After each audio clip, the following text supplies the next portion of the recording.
اعوذ باللہ السمیع العلیم من الشیطان الرجیم بسم اللہ الرحمن الرحیم نحمد و نصلی علی رسولہ الکریم اما بعد۔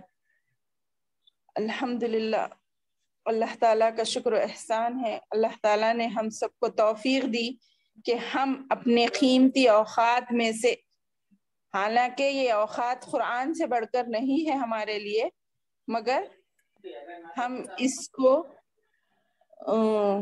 اللہ کے اپنے فائدے کے لیے استعمال کر رہے ہیں اور آخرت کا توشہ بنانے کی کوشش کر رہے ہیں۔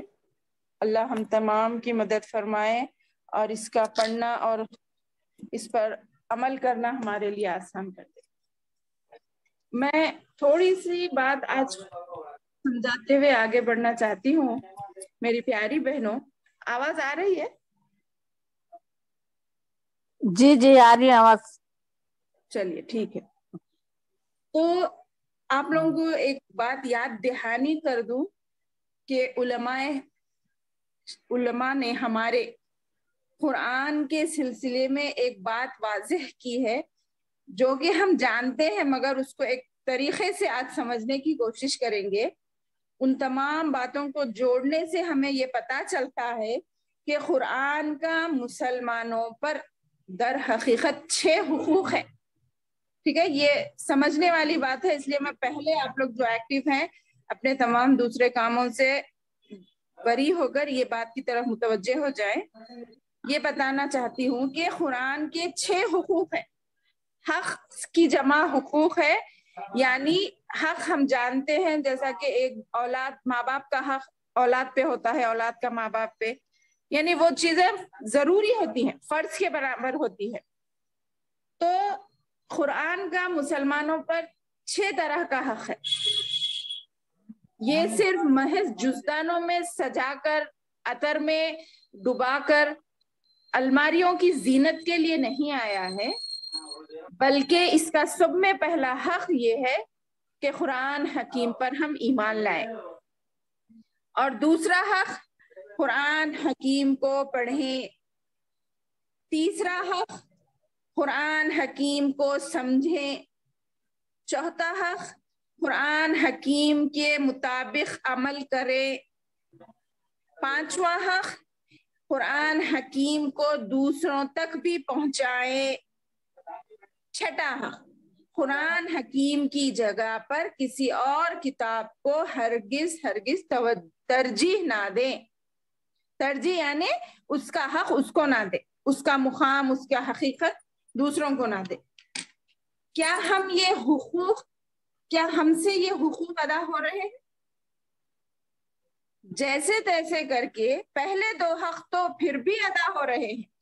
ہم کہہ سکتے ہیں کہ ہم نے قرآن پر ایمان لایا، یہ رب تعالیٰ کا کلام ہے، الحمدللہ، یہ سب ایمان لانا ایمان میں داخل ہے، اس پر ہم مان سکتے یہ حق ادا ہوا، مگر دوسرا حق بھی جیسے تیسے ادا کر رہے ہیں، یعنی کبھی کبھی پڑھ لے رہے ہیں یا روزانہ بھی کچھ حصہ پڑھ رہے ہیں، ٹھیک ہے، مگر باقی کے 4 حقوق کیا ہم سے ادا ہو رہے ہیں؟ ذرا سوچئے، اپنے دلوں میں غور کر کے بولیے۔ اللہ تعالیٰ نے ہم ہدایت دی ہے مسلمانوں کو، یہ پوری کی پوری کتاب ہدی للناس ہے، اس میں لا ریب فیہ کوئی شک نہیں، تو یہ ہدایت کی کتاب دی ہے، تو کیا ہم ان کے باقی کے 4 حقوق ادا کر رہے ہیں؟ اس کو سمجھنا، میں پھر سے یاد دلا دوں، پہلا حق قرآن پر ایمان لانا، اس کو پڑھنا، دوسرا حق اس کو سمجھنا، تیسرا حق اس پر عمل کرنا، چوتھا حق دوسروں تک پہنچانا، پانچواں حق اور قرآن کی جگہ کسی اور کتاب کو نہ دینا۔ اللہ ہدایت دے ان مسلمانوں کو جو بعض ایسے ہیں قرآن کو چھوڑ کر دوسری کتابوں کو اس کی جگہ اہمیت دے رہے ہیں، بلکہ روزانہ اس کو باعث ثواب سمجھ کر پڑھ بھی رہے ہیں۔ میں اس کا نام نہیں لوں گی ورنہ دل آزاری ہوگی۔ کسی کے دل کو تکلیف پہنچے گی. قرآن حکیم کی جگہ دوسری کتاب کو دی جا رہی ہے. اس سے بڑھ کر قرآن کی توہین کیا ہو سکتی ہے؟ کیا ہم قیامت کے دن اس بات کا جواب دے سکیں گے؟ لہذا کیا لازم ہے؟ اب ہمیں قرآن سے جڑنا. استاد صاحبہ آواز برابر نہیں آ رہی. اچھا دیکھیے میں نے کہا وہ تو سنے ہوں گے نا آپ 6 حقوق ہیں بول کے.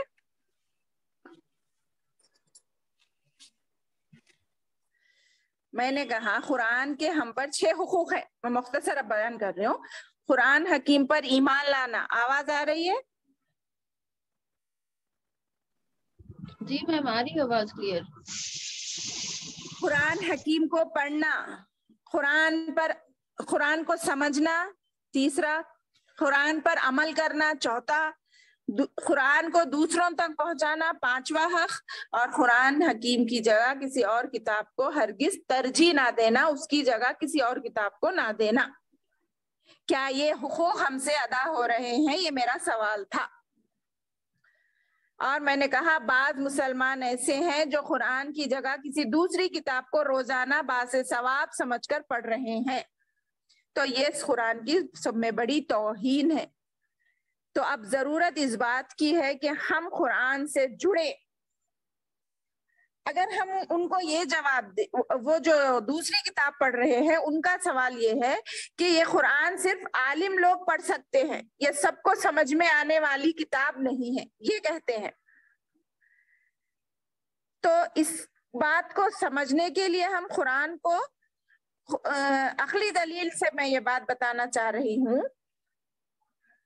یہ قرآن سب سمجھ کر پڑھ سکتے ہیں.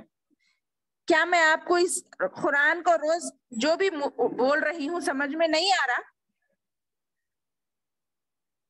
آ رہا ہے نا؟ بچہ بھی سمجھ سکتا ہے یہ باتوں کو.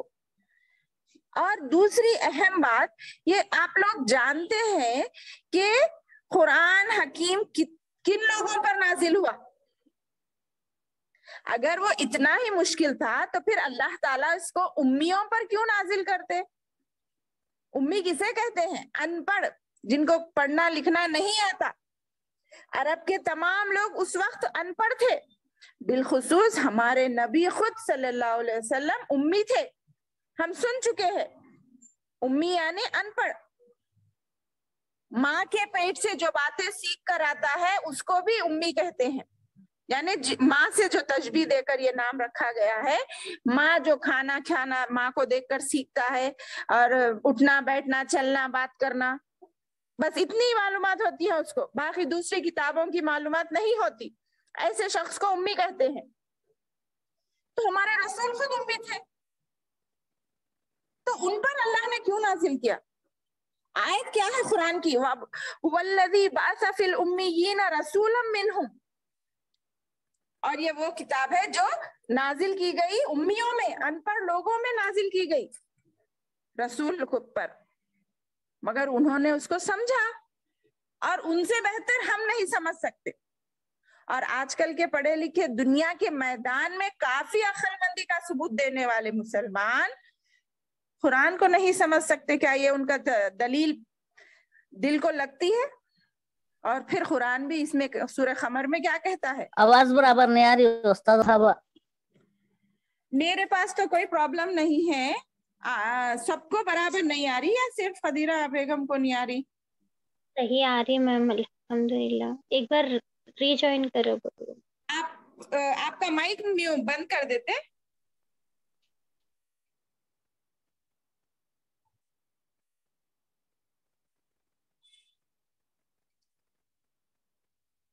اب آواز آ رہی ہے خدیرہ بیگم؟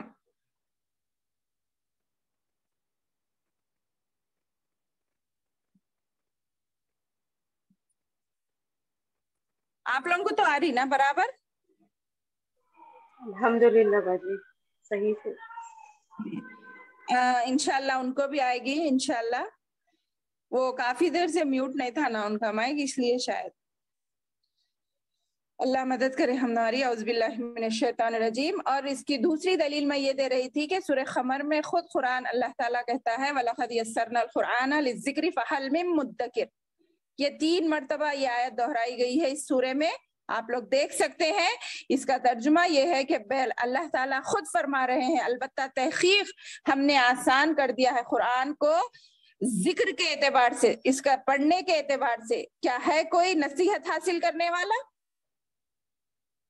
اللہ ہم تمام کو توفیق دے کہ ہم اس کو سمجھ سکیں۔ بس یہ قرآن کی پھر سے ایک ریفریش آیت بتا کر میں آگے بڑھتی ہوں اور اپنے سبق کی طرف آتی ہوں۔ آیت نمبر 197 ہے نا ہمارا؟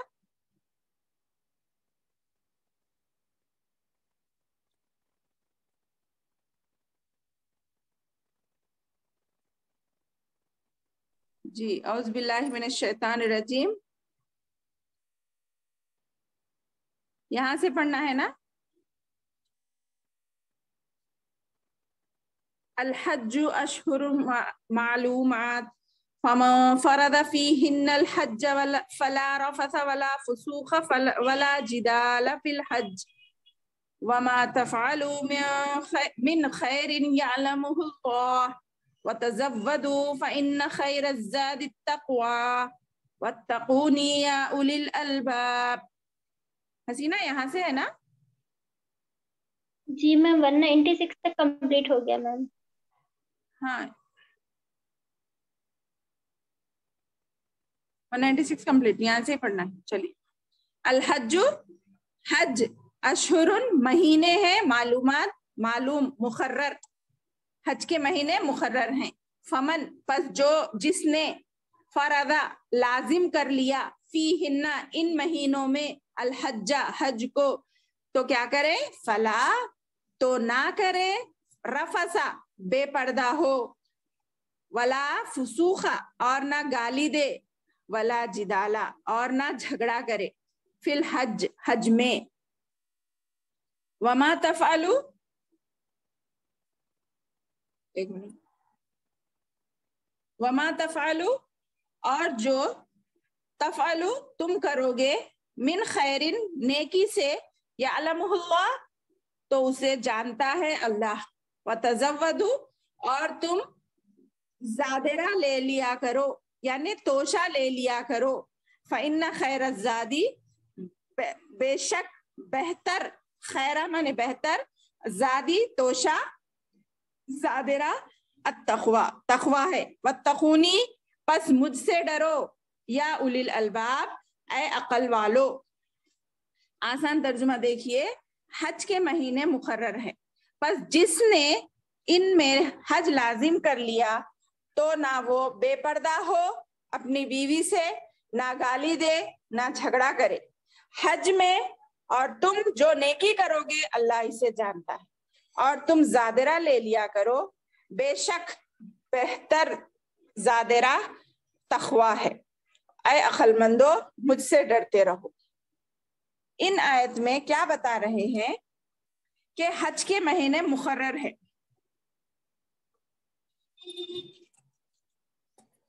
اللہ ذوالجلال جو ہم سب کے خالق و مالک ہیں، اس کے علاوہ ہمارے رازق بھی ہیں اور پوری طرح قادر مطلق بھی ہیں۔ میری پیاری بہنوں، گویا ہر قسم کا اختیار رکھنے والے پروردگار نے جن کی نعمتوں پر ہم بے شمار بھی نہیں کر سکتے، جس کی نعمتیں بے شمار ہیں، جیسا کہ قرآن کہتا ہے وَإِن تَعُدُّوا نِعْمَتَ اللَّهِ لَا تُحْصُوهَا، اگر تم اللہ کی نعمتوں کا شمار کرنا شروع کر دو تو تم اس کو شمار نہیں کر سکتے۔ تو اس رب کائنات نے آج ہمارے سبق کا مقصد حج کی اہمیت اور اس کے احکام بیان کرنا ہے۔ تو اس رب کائنات نے ہمارے تخلیق یعنی پیدا کرنے کا مقصد بھی کیا بتایا؟ وَمَا خَلَقْتُ الْجِنَّ وَالْإِنسَ إِلَّا لِيَعْبُدُونَ، ہر انسانوں اور جنوں کو پیدا کرنے کا مقصد صرف اللہ کی عبادت ہے۔ تو اسی تخلیق کے مقصد کو وضاحت کے ساتھ عملی اور زبانی طور پر سمجھانے کے لیے میرے اور آپ کے آخری نبی محمد مصطفیٰ صلی اللہ علیہ وسلم کو مبعوث فرمایا، جو ہمارے لیے ہادی اور مرشد بھی ہے۔ جس ہستی نے اسلام کو روشن تعلیمات دے کر اپنے عمل سے بھی واضح کیا اور اپنے زبان اطہر سے بھی۔ میری آواز آ رہی ہے نا خدیرہ آنٹی کو؟ پتا نہیں، اللہ مدد کرے ان کی۔ تو اس میں جی آ رہی، الحمدللہ الحمدللہ۔ تو میں کہہ رہی تھی اللہ کے رسول نے اپنے عمل سے اور اپنی زبان اطہر سے یہ تمام چیزیں واضح کر دی ہیں۔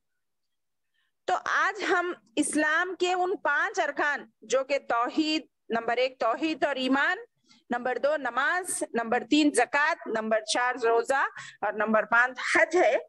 آج ہمارا موضوع سبق حج ہے۔ حالانکہ ہم نے مختصر طور پر اپنے طرف سے اس کی تعلیمات حاصل کرنے کے لیے میں نے لاسٹ کلاس میں کہا ہی تھا، مگر میں بھی مختصر طور پر آپ کو اس کے بارے میں بتاتے ہوئے آگے بڑھنا چاہتی ہوں کہ حج اللہ رب العالمین کے گھر کی زیارت اور مناسک حج کی ادائیگی ہے۔ ذرا غور و توجہ سے دوسرے کاموں کو بازو رکھتے ہوئے آپ لوگ میری بات کو سنیں۔ حج کے معنی کیا کہا میں نے؟ حج کا معنی اور مفہوم اور کن پر یہ لازم ہے وہ تمام امور آج ہم جاننے کی کوشش کریں گے کہ حج میں کیا کیا کام جائز ہے اور کیا کیا ناجائز۔ تو پہلا سوال، حج کسے کہتے ہیں؟ حج کے معنی ارادہ کرنا۔ اسی لیے علماء یہ کہتے ہیں ایک بندہ مومن کو اللہ عز و جل کے گھر کی زیارت کا قصد کرتے ہوئے، قصد مانے ارادہ کرتے ہوئے، بالخصوص مخصوص اعمال کو بجا لانے کے لیے سال کے مخصوص ایام میں جانا ہے۔ سمجھے؟ یہ علماء کی تعریف ہے۔ حج کے معنی تو ارادہ کرنا ہے، مگر مخصوص ایام میں مخصوص اعمال کرتے ہوئے اللہ کے گھر کی زیارت کرنے کو حج کہتے ہیں۔ اور اللہ تعالیٰ کے اس حکم کی تعمیل کو اپنی زندگی کی سب سے بڑی سعادت سمجھنا ضروری ہے۔ یہ صرف دکھاوے کے لیے یا اپنے نام کے ساتھ حاجی لگانے کے لیے یا لوگوں کو بتانے کے لیے ہرگز نہ کریں، ورنہ پورا عمل غارت ہو جائے گا۔ ارے میرے جٹھانی نے کر لیا، میں نے کری تو کیسا، بول کے دیورانی نہ سوچے، یا میری ساس نے نہیں کیا، یا فلاں فلاں۔ بھائی اب نام لینا مناسب نہیں ہے، مگر دنیاوی مقاصد ہرگز نہ۔ اوور آل میرے کہنے کا مقصد یہ ہے کہ جو بھی ہم نیک کام کریں اس کا مقصد صرف اور صرف اللہ کی رضا ہو اور پیارے نبی کا طریقہ ہو، کیونکہ یہی مہر ہمارے ہر نیک عمل کے لیے ضروری ہے۔ سمجھ رہے میری بہنوں؟ آخرت میں کون سا کام قبول ہوگا؟ جس کام پر اللہ اور رسول کی مہر لگی ہوئی ہو۔ جیسا سعودی کی کرنسی یہاں نہیں چلتی اور یہاں کی کرنسی وہاں نہیں چلتی، اسی طرح آخرت میں صرف وہی اعمال قبول ہوں گے جن پر اللہ اور رسول کے نام کی مہر لگی ہوئی ہو، سٹیمپ لگا ہوا ہو، اور جو قرآن اور سنت سے ثابت ہو اور شریعت میں اس کا وضاحت ہو۔ ٹھیک ہے؟ حج کا مطلب بیت اللہ کی زیارت کرنا اور شریعت یعنی قرآن اور سنت کی روشنی میں مناسک حج کو ادا کرنا ہے۔ ٹھیک ہے؟ قرآن میں آیا ہے کہ وَلِلَّهِ عَلَى النَّاسِ حِجُّ الْبَيْتِ مَنِ اسْتَطَاعَ إِلَيْهِ سَبِيلًا۔ دوسری جگہ کیا آیا ہے کہ اللہ کے لیے لوگوں پر حج بیت اللہ کرنا لازم ہے اس وقت جو استطاعت رکھتا ہے اس کی طرف جانے کی راستے پر، یعنی لوگوں پر اللہ کے لیے حج فرض ہے، مگر کن لوگوں پر؟ جو جسمانی اعتبار سے بھی اور مالی اعتبار سے بھی اس کی طاقت رکھتے ہوں۔ ٹھیک ہے؟ یہ قرآن سے ایک دلیل ملی ہمیں حج کی۔ اور حدیث میں کیا آیا ہے؟ عبداللہ بن عمر رضی اللہ عنہ سے روایت ہے کہ نبی کریم صلی اللہ علیہ وسلم نے ارشاد فرمایا بنی الاسلام علی خمس شہادت ان لا الہ الا اللہ وان محمدا عبدہ ورسولہ واقام الصلاۃ وایتاء الزکاۃ وصوم رمضان والحج البیت. کیا معنی ہے اس کے؟ عبداللہ بن عمر رضی اللہ عنہ سے روایت ہے کہ نبی کریم صلی اللہ علیہ وسلم نے ارشاد فرمایا اسلام کی بنیاد رکھی گئی 5 چیزوں پر، یعنی گویا اسلام کی بنیاد 5 ستونوں پر ہے، پلروں پر ہے. آپ لوگ جانتے ہیں یہ حدیث، مگر میں پھر بھی وضاحت کر دوں. پہلا پلر اس کا یہ ہے کہ گواہی دینا کہ اللہ کے سوا کوئی معبود برحق نہیں اور محمد صلی اللہ علیہ وسلم اللہ کے بندے اور اس کے رسول ہیں، اور نماز کا قائم کرنا اور زکوٰۃ کا ادا کرنا اور رمضان کے روزے رکھنا اور بیت اللہ کا حج کرنا. ٹھیک ہے، یہ 5 حقوق ہم نے قرآن اور حدیث سے جان لیے. تو اب اس میں ہمیں کیا کرنا ہے اور کیا نہیں کرنا ہے وہ جاننا چاہیے. احرام کے مسائل اور سفر خرچ کی تلقین اس آیت میں کی گئی ہے. حضرت عبداللہ بن عباس رضی اللہ عنہ کا فرمان ہے کہ کسی شخص کو لائق نہیں کہ حج کے مہینوں کے سوا بھی حج کا احرام باندھے، کیونکہ اللہ تعالیٰ نے فرمایا الحج اشہر معلومات، یعنی جب دل والا کوئی اپنی طرف سے حج کرنے جا سکتا ہے؟ نہیں جا سکتا. اس کے لیے اللہ تعالیٰ نے جو دن مقرر کر دیے ہیں انہی دنوں میں حج کرنا لازم ہوگا تمام مسلمانوں پر. ٹھیک ہے، یہ بات پہلی سمجھ میں آ گئی. اب اس میں یہ مہینوں سے مراد بعض لوگوں نے کیا کہا؟ شوال، ذی قعدہ اور ذی الحجہ کے 10 دن ہے شروع کے. انہی دنوں میں ہم اگر چاہیں تو پہلے عمرہ اور حج کے لیے جا سکتے ہیں. ٹھیک ہے، یہ بھی آ گیا. یہ رسول اللہ صلی اللہ علیہ وسلم نے ذی القعدہ میں 4 عمرے ادا فرمائے اور ذی القعدہ بھی حج کا مہینہ ہے کہا پہلے. مگر آج ہمارے پاس الحمدللہ مخصوص ہو گیا ہے کہ حج سے ذی الحجہ میں کیا جاتا ہے. مگر جانے والے پہلے بھی چلے جاتے نا، 40 دن کا پیکج ہے بولتے، 1 مہینے کا پیکج ہے بولتے، اور کم سے کم 15 دن کا بھی پیکج رہتا. ٹھیک ہے، یہ ان دنوں میں بھی کیا جاتا ہے. تو بس حج کے مہینوں میں عمرہ کرنا جائز ٹھہرایا گیا. ٹھیک ہے، اب ہم جانتے ہیں فرض سے مراد یہاں واجب اور لازم کر لینا. فمن فرضا جو آئی ہے نا آیت، اس میں کیا بول رہے ہیں؟ جو جس نے ارادہ کر لیا، اپنے اوپر لازم کر لیا، تو اسے حج اور عمرے کا احرام باندھنا پہلے ضروری ہے. وہ میقات کہتے ہیں کہاں سے احرام باندھنا. مرد کے لیے احرام پہلے کسے کہتے ہیں؟ مرد کے لیے خاص لباس ہے، مگر عورت کے لیے کوئی خاص احرام نہیں ہے.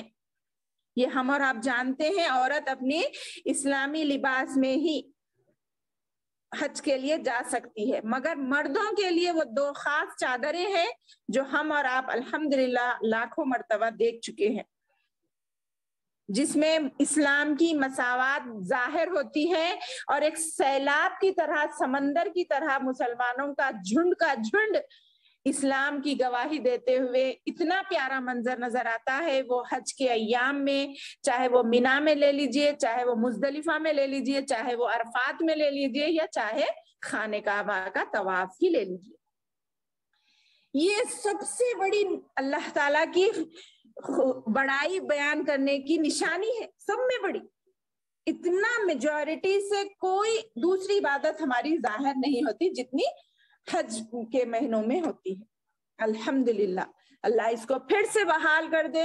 جو رکاوٹیں اب آئی ہوئی ہیں اللہ اس کو دور کر دے، اور ہم تمام بہنیں جو بھی یہاں شریک ہیں اور جن کو جانے کی خواہش ہے، دل میں خواہش کا رکھنا بھی ضروری اور لازم ہے. کیونکہ میں نے اس سے پہلے بھی کہا انما الاعمال بالنیات، اعمال کا دار و مدار نیتوں پر ہوتا ہے. نیت بھی رکھنا ضروری ہے ہم مسلمان کے لیے کہ ہم حج کو جانے کی نیت رکھیں. اللہ ہمیں اس کے گھر کی زیارت اگر کر چکے ہیں پھر سے کرانا نصیب کرے، اور جو ہم نہیں کرے ہیں اللہ ہمارے کو ضرور ضرور زندگی میں مرنے سے پہلے ایک بار تو کرا دے، آمین ثم آمین۔ ٹھیک ہے، تو مرد کے لیے خاص احرام ہے، مگر عورت کے لیے کوئی خاص لباس اس کے لیے مخصوص نہیں ہے، بلکہ جو اسلامی لباس ہے وہی پہن کر وہ جا سکتی ہے۔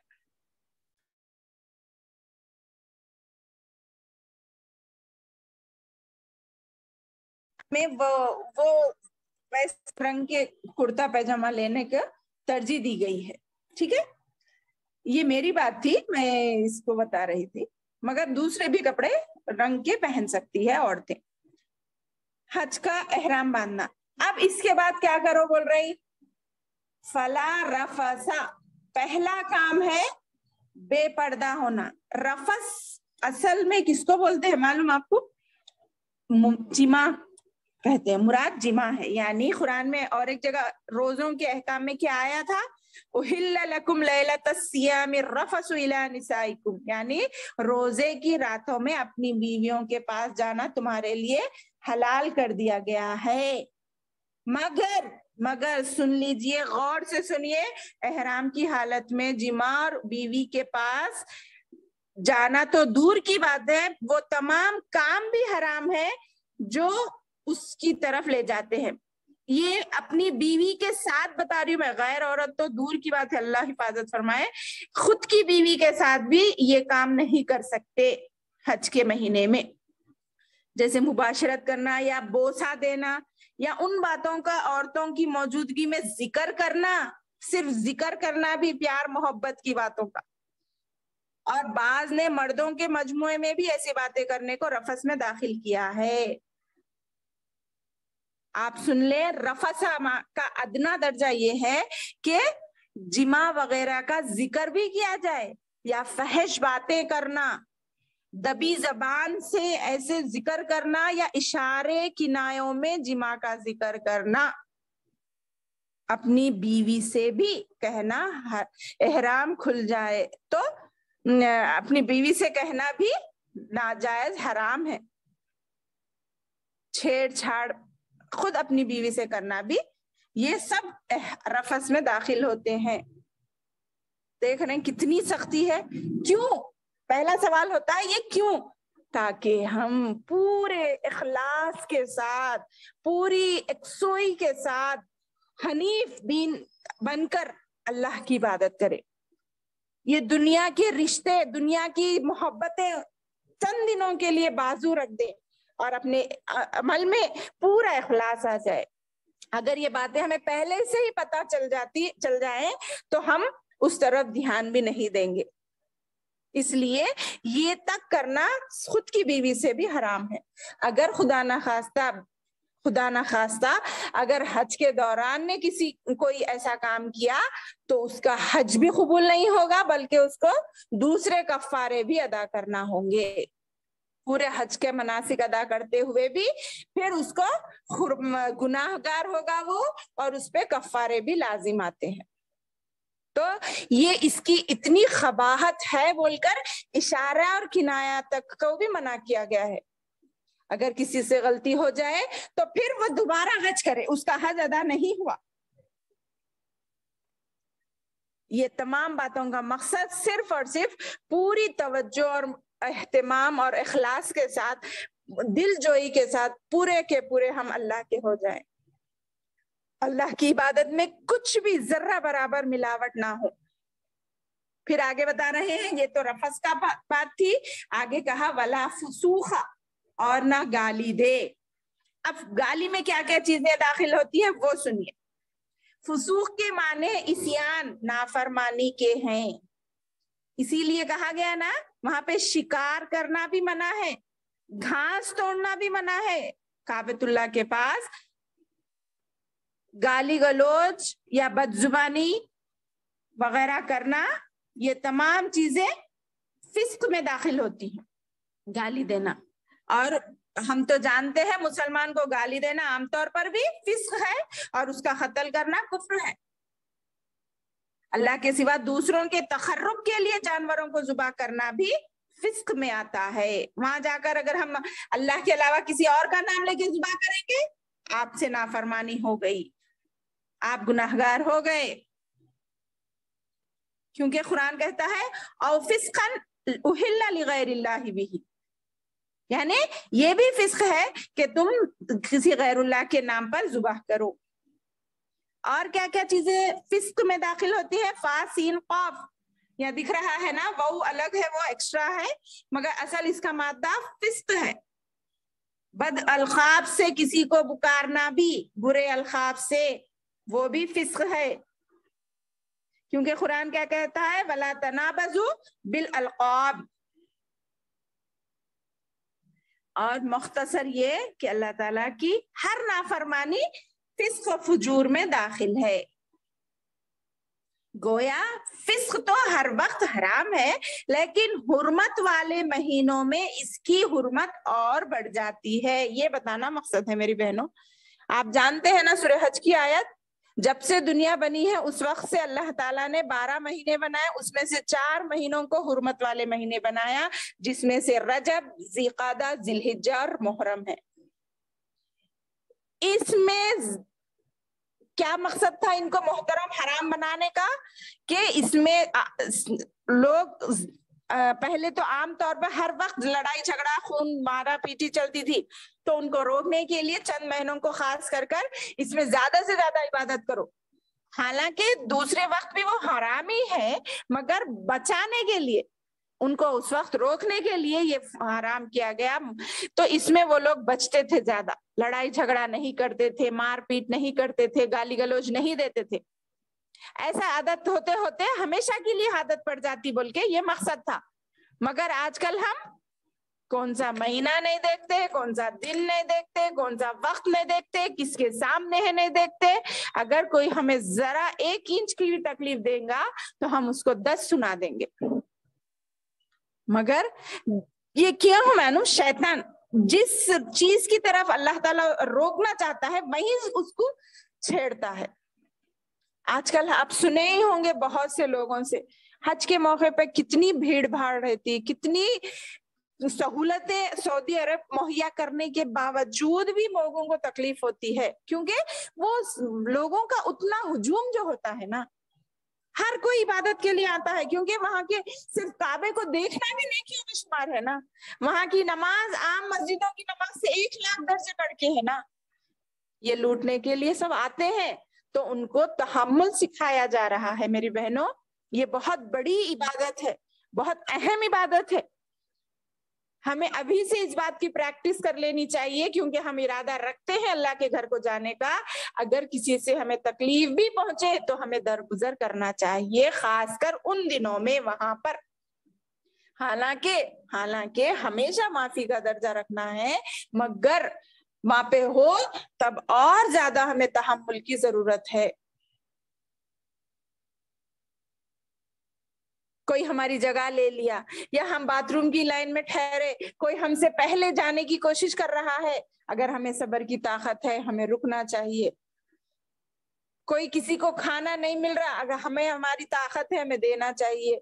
کیونکہ بہت سی مشکلات آتی ہے وہاں پر, ہم نے جو بھی سنا ہے دیکھا ہے ویسی وہ موقع ہی ویسا ہے. تو ہمیں زیادہ سے زیادہ, تاکہ وہاں پہ اللہ تعالیٰ بول رہے آگے تمہارا نیکی اللہ جانتا ہے, تم چھوٹی سی چھوٹی نیکی کرو گے, وَمَن يَعْمَلْ مِثْقَالَ ذَرَّةٍ خَيْرًا يَرَهُ وَمَن يَعْمَلْ مِثْقَالَ ذَرَّةٍ شَرًّا يَرَهُ. 2 چیزوں کو بھی اللہ دیکھتا ہے.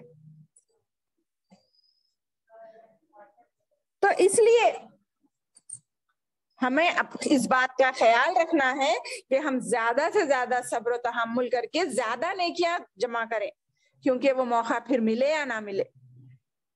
اور کوئی اگر ہمیں کچھ بھی دھکا بھی لگ جائے, آج کل تو اتنا دیکھا گیا کہ وہ قوم و ملت کو بھی دیکھ لیا جاتا ہے, ارے فلاں قوم کے لوگ ایسے ہی رہتے, سوڈانی ایسے ہی رہتے, ایسے لمبے چوڑے دھکے دے دیتے, گھس کے چلے جاتے, فلاں ہم کو بوسا لینے نہیں دیتے.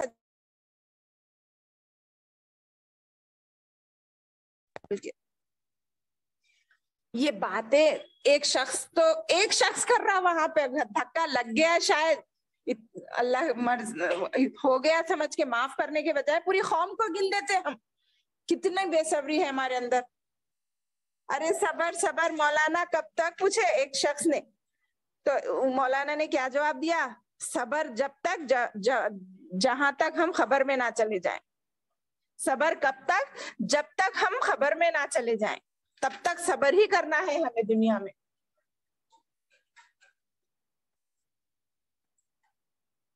کیا ہم یہ باتوں پر عمل کرتے؟ آ کے قصے سناتے, ارے انہیں ایسا کرا تھا, میں اس کو ایسا بولا.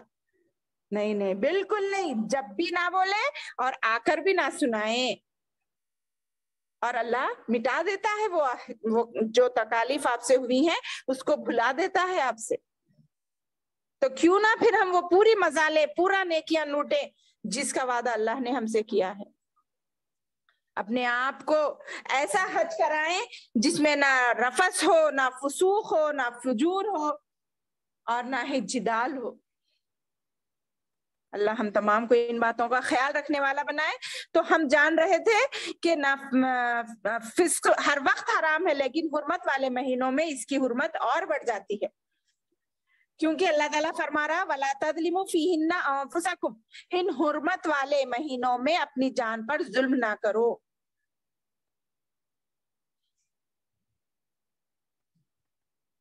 ورنہ ہم تمہیں بہت ہی المناک عذاب چکھائیں گے.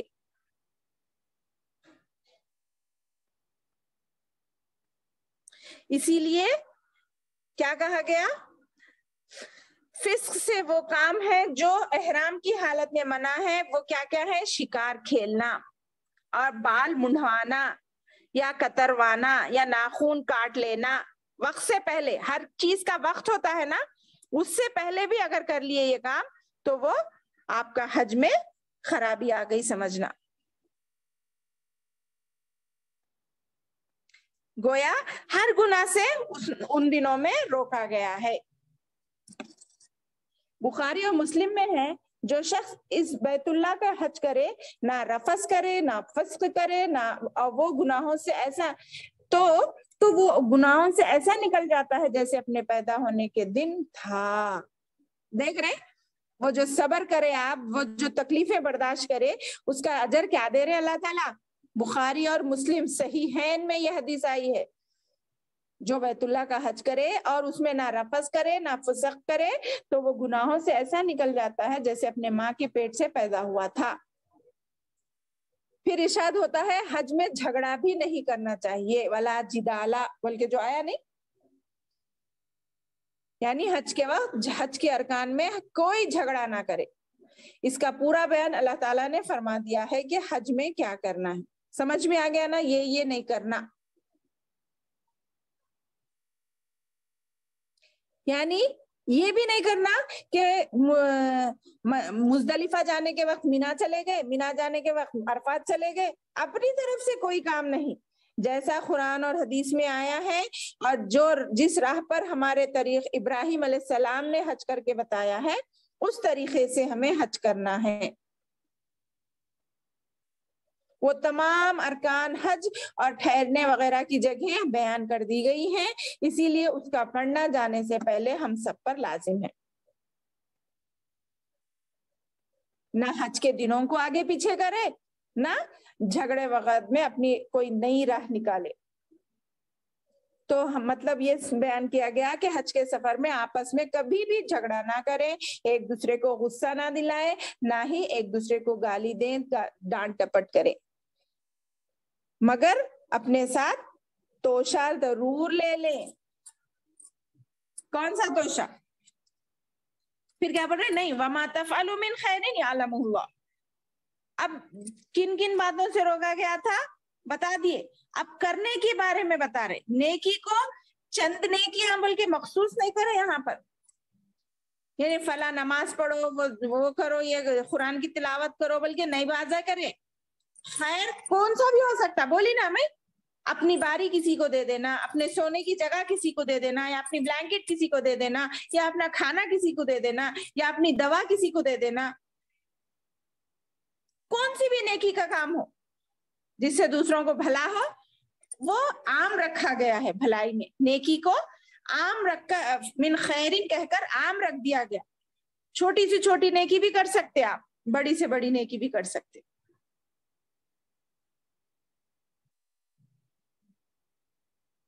ٹھیک ہے, اور وہ اس کو اللہ جانتا ہے. یہ کیوں بول رہے معلوم, یہ آج کل کے لحاظ سے بول رہے ہیں, ویسے سمجھ میں آ رہا میرے کو. یعلمہ اللہ, ہم حج اور عمرہ اور کون سی بھی نیکی کیوں کرتے ہیں؟ تاکہ اللہ خوش ہو نا. مگر آج کل ہم لوگ سیلفیوں میں چھپا رہے ہیں اس نیکیوں کو. گویا ہم بتائیں گے کل کے دن اللہ تعالیٰ دیکھو میں حج کرا, یہ سیلفی ہے دیکھو میری, میں عمرہ کرتے خود سیلفی لے رہی, طواف کرتے خود سیلفی لے رہی, خود کر رہی دوسروں کو لیو بول رہی. کتنا ٹرینڈ چل گیا ہے میری بہنوں, اللہ حفاظت فرمائے, اللہ حفاظت فرمائے. عبادت میں بھی شیطان نے کتنی ملاوٹ کر دی ہے دیکھ رہے. گویا ہم بتائیں گے کل اللہ کو پروف بنا کر کہ دیکھو اللہ ہم حج اور عمرہ کرے, اتنے نیکیاں کرے, کسی کی مدد کرے, فلاں کرے, ہر بات میں سیلفی. نہیں میری بہنوں نہیں, آپ کر رہے ہیں, اللہ تو رائی کے دانے کے برابر نیکی کو نہیں جانتا ہے, بلکہ یہاں بتا رہے ہیں یعلمہ اللہ, اسے اللہ جانتا ہے. تو ہم یہ سیلفیاں لے کے کس کو خوش کر رہے ہیں؟ شیطان کو بتا رہے ہیں, دنیا والوں کو. آپ دنیا کی واہ واہی لے رہے ہیں تو پھر آخرت میں کچھ نہیں رہیں گا نا پھر ہمارے لیے. وَتَزَوَّدُوا فَإِنَّ خَيْرَ الزَّادِ التَّقْوَىٰ. کیا بتا رہے ہیں؟ جو شخص اپنا حج پورا کرے اور مسلمان اس کے ہاتھ سے نہ تکلیف پہنچائے نہ, تو گویا اس کے اگلے تمام گناہ معاف ہو جائیں گے جو پچھلے ہو گئے تھے. پھر جو تم بھلائی کرو گے اس کا علم اللہ تعالیٰ کو ہے. یہاں پر آپ نے غور کیا, چونکہ اوپر ہر برائی سے روکا گیا تھا, مگر نہ کوئی برا کام, بھلائی کی باتوں کو میں بتا دی, بھلائی کی طرف رغبت دلائی جا رہی ہے. ہر نیکی کا پورا پورا بدلہ قیامت کے دن اللہ تعالیٰ آپ کو دیں گے. اور اس کے لیے توشہ اور سفر خرچ لے لیا کرو. حضرت ابن عباس فرماتے ہیں لوگ بلا خرچ سفر خرچ کو نکل کھڑے ہوتے تھے پہلے کے زمانے میں, اور پھر بعد میں لوگوں سے مانگتے پھرتے تھے, جس پر یہ آیت نازل ہوئی کہ توشہ بھی رکھ اگر تم حج کا ارادہ کرو. اسی لیے تو پیسے والوں پہ حج فرض ہوتا بولتے نا, جا کے تمہیں کسی سے مانگنے کی نوبت نہ پڑے. پہلے کے تھوڑے صحابی ایسا کرتے تھے تو اس سے بھی روکا گیا. ارے اللہ پہ بھروسہ کر کے ہم متوکل ہیں اللہ پر, اللہ ہی ہمیں کھلائے گا, ہم اس کے مہمان ہیں سمجھ رہے. ایک منٹ,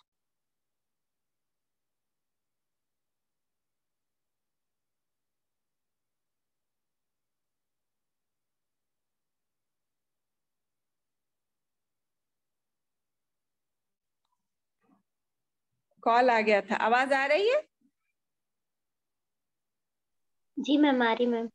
چلو ٹھیک ہے. تو کیا کرتے تھے, دوسروں سے مانگتے پھرتے تھے. تو ویسا بھی کرنا نہیں ہے, بلکہ اتنا تو لے کے چلو جو آپ کو سفر میں تکلیف نہ ہو سکے, کسی سے مانگنے کی نوبت نہ آ سکے. اور اللہ کی راہ میں نکل رہی تو اتنا عمدہ سامان تو لے کے چلے جس کے آپ کے ذریعے کسی کا پیٹ بھی بھر سکے آپ. اس میں پھر اتنا غلو نہ کر دو, اتنی زیادہ توشہ نہ لے لو کہ تم اب سفر وہ اٹھانے میں رہ جاؤ. اگر ہم زیادہ توشہ لیں گے تو اس کو کیری کرنے میں زیادہ وقت لگے گا, تھک جائیں گے نا ہم. تو پھر آگے فوراً کیا بتا رہے ہیں, کیا انداز ہے دیکھو میرے رب کا. فَإِنَّ خَيْرَ الزَّادِ التَّقْوَىٰ. ضرورت کا لے لو, ضرورت سے زیادہ بھی مت لو. فوراً پھر تم اللہ کی طرف پلٹ آؤ, کیونکہ تقویٰ بہتر ہے. تھوڑا کم کھا کے بھی ہم آگے چل سکتے اگر ہماری کیپیسٹی ہے, تو تقویٰ زیادہ بہتر ہے, پرہیزگاری کا لباس دنیا کے مال و دولت سے. فوراً آخرت کے توشے کی طرف تیاری کر لو, بلکہ اللہ تعالیٰ بتا رہے ہیں اس میں, یعنی اپنے ساتھیوں سے دل کھول کر خرچ کرنے کی شرط کر سکتے ہیں, مگر ساتھ ہی آخرت کے توشے کی بھی تیاری کر لو. یعنی اپنی خبر میں اپنے ساتھ خوف الہی لے کر چلو اپنے ساتھ. جیسے اور جگہ لباس کا ذکر کر کے ارشاد فرمایا وَلِبَاسُ التَّقْوَىٰ ذَلِكَ خَيْرٌ, پرہیزگاری کا لباس بہتر ہے. یعنی خشوع و خضوع, اطاعت اور تقویٰ, ظاہری بھی اور باطنی بھی. دل سے بھی اللہ سے ڈرنا ہے اور اپنا ظاہر بھی دنیا میں ایسا رکھنا ہے جس سے تقوی ظاہر ہو، کیونکہ یہی زیادہ بہتر اور نفع دینے والا ہے۔ ایک اور حدیث میں آتا ہے دنیا میں اگر خرچ کرو گے تو آخرت میں ضرور پاؤ گے، یہاں توشہ وہاں فائدہ، یہاں کا توشہ وہاں کا فائدہ۔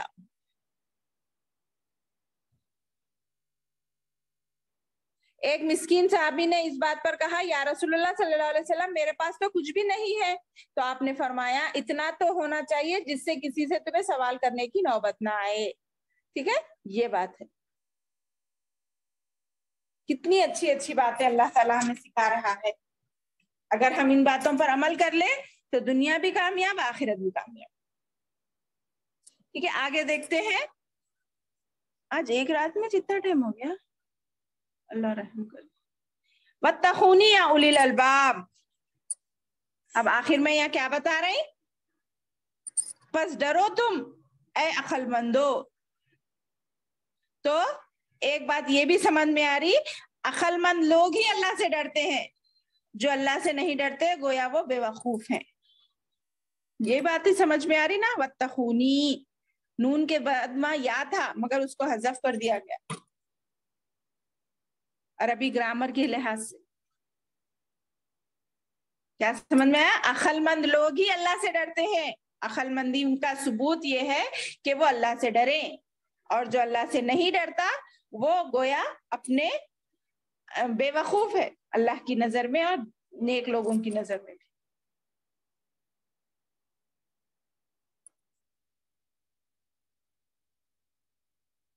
تبھی ہم نجات پا سکتے ہیں، یہ ہماری عقل کا امتیاز ہے، کیونکہ اگر ہمیں یہ ڈر ہو کہ اللہ کی گرفت کبھی بھی ہمارے پاس ہو سکتی ہے تو ہم گناہوں سے دب کر رہیں گے نا، بچ کر رہیں گے۔ چلیے آگے اور تھوڑا پڑھ لیتے ہیں۔ لیس علیکم جناح ان تبتغوا فضلا من ربکم فاذا افضتم من عرفات فاذکروا اللہ عند المشعر الحرام واذکروه کما ہداکم وَإِن كُنتُم مِّن قَبْلِهِ لَمِنَ الضَّالِّينَ۔ کیا معنی؟ لیسا نہیں ہے، علیکم تم پر، جناح کوئی گناہ، تبتغوا اگر تم تلاش کرو، فضلاً فضل، اور فضل یاد رکھیے اپنی کیپیسٹی سے زیادہ دینے کو کہتے ہیں، جتنا آپ کا حق ہے وہ تو مل رہا آپ کو، مگر اس سے زیادہ چاہتے ہو تو اللہ کا فضل مانگنا ہے۔ من ربکم اپنے رب کی طرف سے، فضل اپنے رب سے، فَإِذَا أَفَضْتُمْ پھر جب تم لوٹو، من عرفات عرفات سے، فَاذْكُرُوا اللَّهَ تو یاد کرو اللہ کو، عند المشعر الحرام مشعر حرام کے پاس، وَاذْكُرُوهُ كَمَا هَدَاكُمْ اس طرح یاد کرو جیسے تمہیں ہدایت دی گئی ہے، وَإِن كُنتُم مِّن قَبْلِهِ لَمِنَ الضَّالِّينَ اور اس سے پہلے تم، وَإِن كُنتُم اور اگر تم تھے اس سے پہلے، لَمِنَ الضَّالِّينَ ظالموں میں سے۔ آسان ترجمہ دیکھیے، تم پر کوئی گناہ نہیں اگر تم اپنے رب کا فضل تلاش کرو، تجارت کرو، پھر جب تم عرفات سے لوٹو تو اللہ کو یاد کرو مشعر حرام کے نزدیک مزدلفہ میں، اور اللہ کو یاد کرو جیسا اس نے تمہیں ہدایت دی ہے، اور اگر اس سے پہلے تم نافاقفوں میں سے تھے، یعنی تم پر اپنے رب کا فضل تلاش کرنے میں کوئی گناہ نہیں۔ جب تم عرفات سے لوٹو تو مشعر حرام کے پاس ذکر اللہ کرو، اور اس کا ذکر اس طرح کرو جیسے کہ اس نے تمہیں ہدایت دی ہے، حالانکہ تم اس سے پہلے راہ سے بھولے ہوئے تھے۔ کیا حج کرنے والا تجارت بھی کر سکتا ہے؟ اس بات کا جواب اس آیت میں دیا گیا ہے میری بہنوں، کہ عبداللہ بن عباس رضی اللہ عنہ سے مروی ہے کہ زمانے جاہلیت میں چند بازار لگے ہوئے ہوتے تھے۔ اسلام کے بعد صحابہ کرام حج کے دنوں میں تجارت کو گناہ سمجھ کر ڈرے، جس پر انہیں اجازت دی گئی، یعنی ان کا کاروبار ہی یہی تھا نا، تو ان کو اجازت دی گئی کہ تم حج کرتے ہوئے بھی اپنا کاروبار کنٹینیو کر سکتے، مگر جیسی جیسی تمہیں ہدایت دی گئی ہے ایام حج میں جو تجارت کوئی گناہ نہیں ہے، بلکہ جہاں پہ تمہارے رب کی طرف سے تمہیں مناسک حج کرنے کی ہدایت دی گئی ہے اس طرح تم کرو گے تو پھر تم پر کوئی گناہ نہیں۔ یعنی جو احکام جس طرح اللہ کے رسول نے حج کر کر بتایا اس طریقے سے اگر حج کرو گے تو اس کے بعد جو ٹائم ملے گا تم وہاں کے رہنے والے ہو تو تم تجارت بھی کر سکتے. یہی بتانا تھا. اس سے پہلے تم نہیں جانتے تھے مگر بعد میں تمہیں یہ بتایا جا رہا ہے. ٹھیک ہے, یہی بات ہے, اس میں زیادہ تفصیل نہیں ہے. پھر آگے بڑھتے ہیں. ارشاد باری تعالیٰ ہے کہ اللہ تعالیٰ کا ذکر کرو جیسا اس نے تمہیں ہدایت دی ہے. احکام حج میں وضاحت کے ساتھ بیان فرما دیا گیا ہے اور خلیل اللہ یعنی ابراہیم علیہ السلام کی اس سنت کو واضح کر دیا گیا, حالانکہ اس سے پہلے تم اس سے بے خبر تھے. یعنی ہدایت سے پہلے, اس قرآن سے پہلے اور نبی کریم صلی اللہ علیہ وسلم سے پہلے فی الواقع یہ تینوں باتیں یہاں پر دنیا کو واضح ہو سکتی ہے. یعنی یہ تمام طریقے معلوم ہونے سے پہلے تم جو بھی کرے وہ تمہارے کو معاف کر دیا جائے گا اگر تم بعد میں صحیح ہدایت پر رہو گے تو. ٹھیک ہے. ثم افیضوا من حیث افاض الناس واستغفروا اللہ ان اللہ غفور رحیم. پھر افیضوا تم لوٹو من حیث اس جہاں سے افاض الناس لوگ لوٹے, واستغفر اللہ اور اللہ سے مغفرت چاہو, ان اللہ غفور رحیم بے شک اللہ بہت زیادہ بخشنے والا اور رحم کرنے والا ہے. پھر تم لوٹو جہاں سے لوگ لوٹے اور اللہ سے مغفرت چاہو, بے شک اللہ بڑا بخشنے والا اور رحم کرنے والا ہے. یہ بھی وہی بات ہے, زیادہ سے زیادہ اللہ کی جیسا اب تمام لوگ مل کے کر رہے ہیں ویسا ہی تمہیں کرنا ہے. اپنی طرف سے کوئی بھی احکام بڑھا لینا یا کم کر دینا تمہارے میں اختیار میں نہیں ہے, جبکہ حج کے احکام حج کی باتیں پوری معلوم ہو گئی ہیں. ٹھیک ہے. فذکر اللہ کا ذکر کہاں ہے, فَإِذَا, ایک منٹ,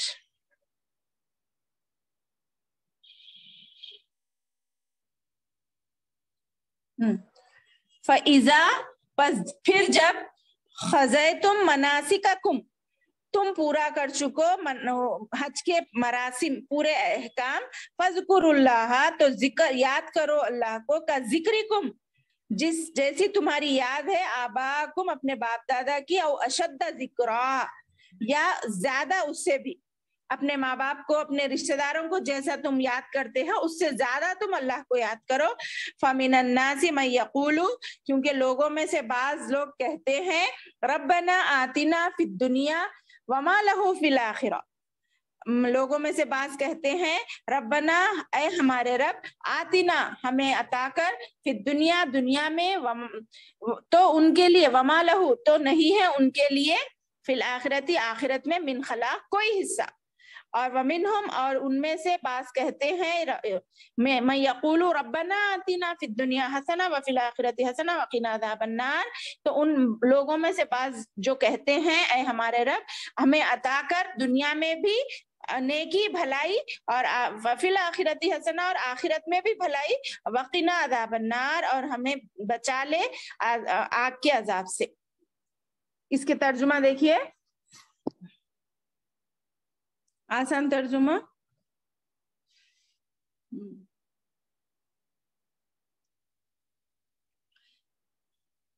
پھر جب تم حج کے مراسم ادا کر چکو تو اللہ کو یاد کرو جیسے تم کو اپنے باپ دادا کو یاد کرتے تھے یا اس سے بھی زیادہ یاد کرو. پس کوئی آدمی کہتا ہے اے ہمارے رب ہمیں دنیا میں بھلائی دے, اس کے لیے آخرت میں کوئی بھلائی کچھ حصہ نہیں, اور ان میں سے جو کہتا ہے اے ہمارے رب ہمیں دنیا میں بھی بھلائی دے اور آخرت میں بھی بھلائی دے اور دوزخ کے عذاب سے بچا لے, تو اس کے لیے پوری کامیابی ہے.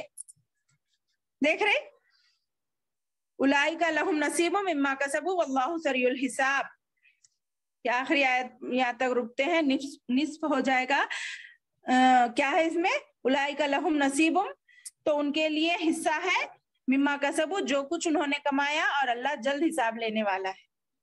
کتنی پیاری دعا ہے معلوم آپ کو, یہ حج میں بہت اہم دعا ہے. اللہ کے رسول طواف کرتے وقت یہ دعا پڑھا کرتے تھے, کیونکہ بعض لوگ دنیا کی بھلائی چاہتے ہیں تو اللہ تعالیٰ انہیں دنیا ہی عطا کر دیتا, مگر بعض آخرت کی بھلائی چاہتے ہیں, دنیا میں بھی اور آخرت میں بھی بھلائی چاہتے ہیں, تو ایسے لوگوں کے لیے اللہ تعالیٰ دنیا اور آخرت میں خوب خوب عطا کرے گا ان کی نیتوں کے مطابق. تو ہمیں وہی دعا زیادہ سے زیادہ کرنا ہے. یہ اللہ کے رسول کی بہت پسندیدہ دعا تھی. یہ الحمدللہ ہم سب جانتے ہیں, اس کو ہر نماز میں پڑھے, ہر دعا بار بار دعا مانگے اللہ سے, تو اللہ ہماری دعاؤں کو ضرور قبول کرے گا اور اس کا جلد سے جلد ہمیں اللہ حساب دے گا. آمین ثم آمین. وآخر الدعوانا ان الحمدللہ رب العالمین. السلام علیکم ورحمۃ اللہ وبرکاتہ.